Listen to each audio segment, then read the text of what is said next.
you? Fine, ma'am. Can we go to today's session? Yes, ma'am. Let us have a case study discussion today. Okay? Can we all do that? Yes, ma'am. Okay. Let us have a discussion on how this crop yield will be impacted if the irrigation scheduling has been affected. Okay? So particularly we take maize cultivation. Can we do that now? Yes, ma'am. Okay. So why I have took maize cultivation in the sense, because in our area we most probably depend upon cultivating maize. So as an agriculturist, you guys have to know how we can impact the perfect solution for the problems that is going to happen due to irrigation scheduling and monitoring. That is why I have took up this for improving the saturation and field capacity. Okay. So let us have a discussion now. Over to you. While coming to the background, a farmer in a semi-arid region cultivating maize in sandy loam soil, and he is irrigating the field for every 7 days, and it's a practice done by every farmer in the India. And most of the farmer doesn't know that the field actually need the soil or the moisture content. No, they never think about that. It's the regular practice done by the farmers and the mistake why the water bills are rising. And today's session we can able to conclude why this is happening and what is the need of the field. So here she has given us a basic introduction what happens. Okay. So what we'll do now?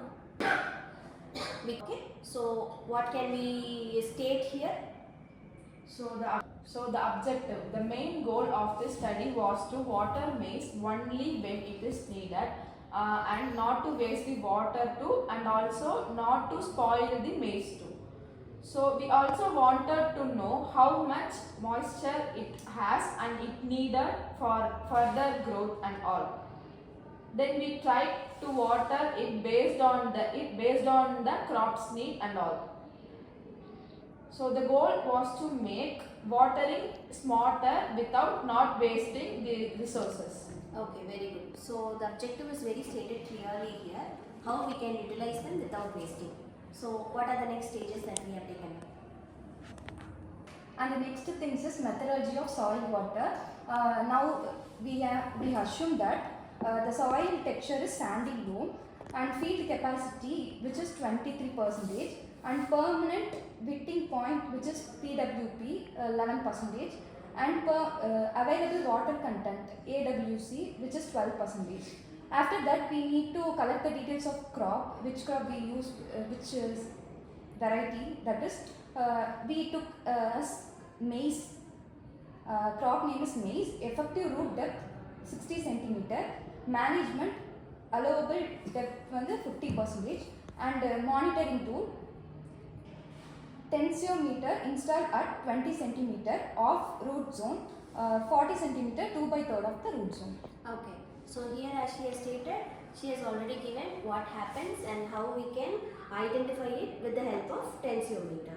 So what is the next step now? In this case study, the observation part is the soil reached the field capacity when the excess water is lost in gravitational water. Next one is most of the crops is used in capillary water because it is held in soil pores available for the roots.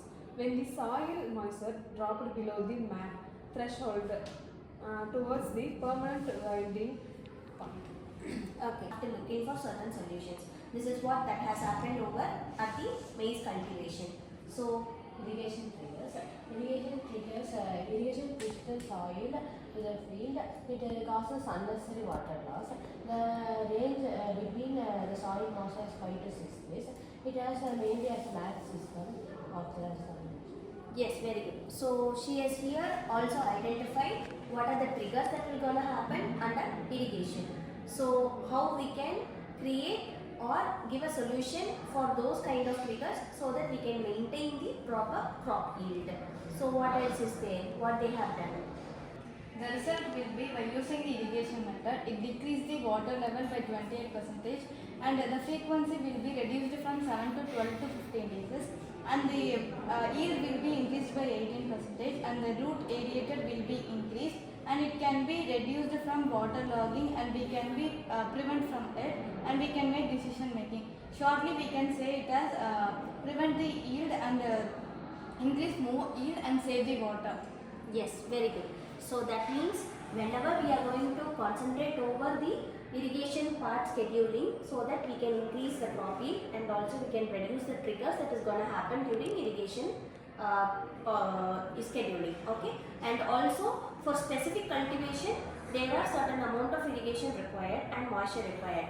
Even the moisture is higher, it will cause you a lot, and even the moisture is lower, it will cost you a lot. That means that the proper requirement of moisture has to be satisfied anywhere, wherever you go, so that the crop yield and the quality of the crop that we are achieving will be very good. Okay, so this is what we have understood from the case study that we have taken up today. Is it clear? Yes, ma'am. Yes. So this is for today's class. See you at the next class. Thank you. Thank you, ma'am.